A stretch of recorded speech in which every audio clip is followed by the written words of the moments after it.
Hey, this is Thomas with Believe in the Run. This is Robbe with Believe in the Run. And we are here with Tracksmith's first entry into the race day shoe, Robbe. Yep, first thoughts on this. By the way, we went into hibernation for the first thaws. Dude, it's too cold. It was too cold to come out here. Yeah, it's not. It's depressing for everyone, especially you. But it's spring, feeling good. So speaking of spring, there's a little spring in the step in this shoe. Little spring. Tracksmith Eliot Racer. There's a lot to talk about this shoe. Probably too much for first thoughts, but that's happening. We got to save something for the full review. That's the thing that just happened. But I think we can get the general first thoughts in, and yeah. I have to say right off the bat, better than I thought it would be. I gotta say I was pretty surprised, and no offense to Tracksmith, but I was like, this shoe has been worked on for like 2 years at this point. I was like, are we ever gonna see it? I was almost like, if it takes 2 years to build it. Yeah, maybe a year and a half, but I was like, I don't know, it just didn't have high hopes. I gotta say, I was pretty surprised. Yeah, I'm kind of, am I surprised because I had low expectations and yeah, it exceeded those? Now, I should say this is the first thoughts. I think you have more miles than me. I only did one 10K workout in the shoe today. Yeah. So again, gonna save the real thoughts for later. Yeah. But at first step, I was pleasantly surprised. I got 12 miles in it. Okay. And but I wasn't really pushing the pace. We did one little section for about 100 yards where we gunned it, but other than that, we kind of kept it nice and easy. I was doing some 800 meter repeats at 5K pace, so it was nice. I was turning it up a little bit. All right, let's talk about what are you doing? What's going on? Okay, here? So the whole thought process behind this shoe is a dual layered insole, which sounds radical, but it's really not, because most of the shoes that have a plate have 2 layers of foam. They're just glued together. This one has an insert that comes out, and there's a thought process behind that, Robbe. Yeah, I think first off, they're trying to see if you can read good. I didn't go to that school, so I'm just gonna pretend that I know what it says. It's a lot. Something about poem, Robert Frost, I don't know. But it says better human beings on. It's Tracksmithy, as you would say. No, it's cool. I like it. It's a little hidden Easter egg. It says race day is sacred, or race day is scared. No, sacred. Sacred. Yeah. Sacred. For me, race day is scared. It is scary. I'll be honest. I get the scaries. Yeah, but then so this drops in. I forget the exact stack height on this, but it's decently thick. This is this much stack height. Right. So this is made. The drop-in insole is made from aliphatic TPU. That's like the same kind of supercritical. It's this new foam that Puma's using it a lot. Mm-hmm. It's very bouncy, a lot of energy return. We used to be real snobs about certain foams. This one, I happen to like this and some of the new TPEs, so that when you get down to the PEBAX, it doesn't always have to be PEBAX, but this one also has PEBAX. Right, so this is PEBAX with an X, not just a generic PEBA. This is the branded PEBAX. So you get this dual bounce that I was, again, not sure if it was gonna work, but I gotta say, it's pretty bouncy. It is bouncy, and the whole thing is that with this removable piece, they're saying that when it does get ready for race day, you could take this out, put in a brand new one. Yeah, is that actually happening? Are they doing that? I think they are gonna sell it separately, that you can get a new replacement. I mean, that would be phenomenal. Is it though? I'm kind of do I just want a new shoe? For race day? I don't know. Whatever. We'll see how the upper holds up. So we also forgot carbon fiber plate in here. You can see that in the shoe.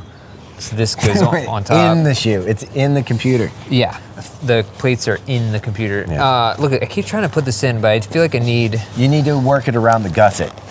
Oh, that's the problem. Hopefully I don't tear that. Yeah, don't be messing up my shoe. I'm just not going to do it. I'm just keep moving on. Let's talk a little bit about this upper. You got a really nice airy mesh upper.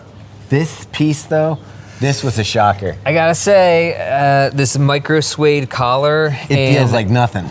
And tongue, it's included in the tongue. Dude. It's like butter. It's I could just, this is disgusting, but I could just do this. I could just do this for hours.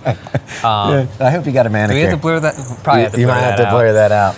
But it's so comfortable around the foot, and it's snug, and honestly, this upper fit is excellent. It is. It really is. Now, the one weird thing though is we're so used to high stack looking shoes, and you have that insert that's like most of your stack inside.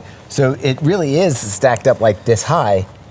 Right. But when you look at the shoe, it looks like an old-timey, like it's an interesting low-spec concept. shoe. I kind of like it.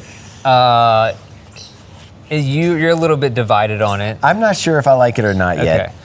But it is, so it's a 38 mil in the heel, I believe 30 and a half, and the forefoot's like a 7.5 millimeter drop.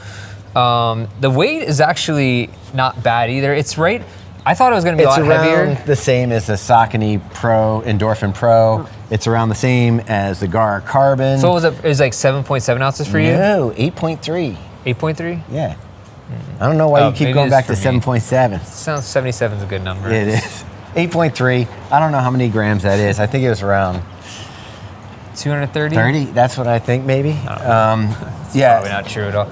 But- no, I think it's actually less So than it's in that mid-weight range, which is kind of where this got me, the shoe. Like, my first impression is, yeah, you could race in it, and it definitely has the plate. You don't really feel the plate as much as I thought you would. There's not like a aggressive toe spring.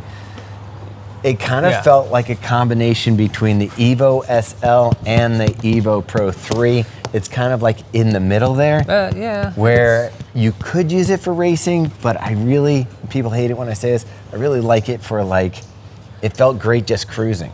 Yeah.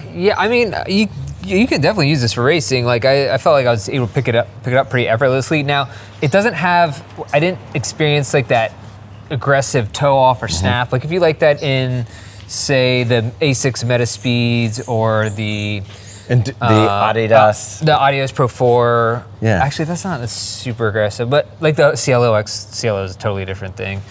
Upcoming Fast R2. Yeah, right. So if you like, or even so if you like, Thanks, Carl. if you Go like behind the camera with that. you got it. Yeah. If you like that super aggressive feeling and like rocker, like toe off, you're not gonna get that. What I mean by when I'm saying that, like, it definitely is a race day shoe, but at 8.3 ounces, there's so many shoes that are in my size that are in the 7s now, between like, even like from Vaporfly, even the Alpha Fly 3 is lighter than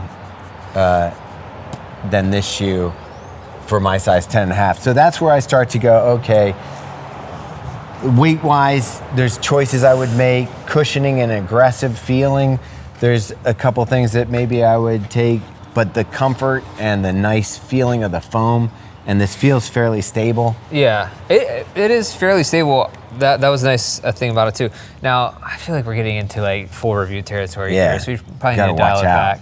Yeah, maybe I'm going to be doing an 18-mile run this weekend with paces in it, like try to hit some of my faster marathon paces, and I'll see what it feels like. Maybe I'll come back and be like, no, this is the jam. Yeah. One more thing, $280. I think available now whenever this video comes out. At least for pre-order, I think it's just available. It's available in certain locations today. Okay. And this weekend or after this weekend, it will be available online on the Tracksmith store. Okay, all but right. they're first going to launch it at their flagship stores in London, Tokyo, Boston, all those yeah, Benetton cities. yeah. Yeah. I like that, and nobody's been wearing that sweater lately. It should come back. But yeah, so this is, I don't know, first off, I'm pretty excited about it, pretty surprised. We'll get more miles in it, of course, for full review.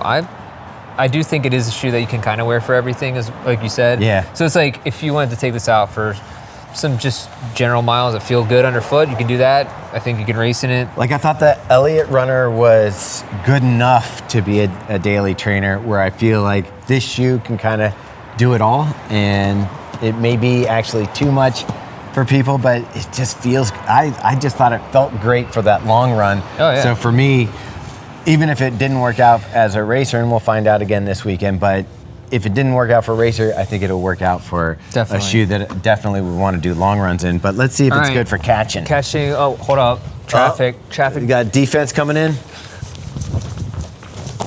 I was a little worried about the off season, but turns out that I still got something. Back in action. Yep.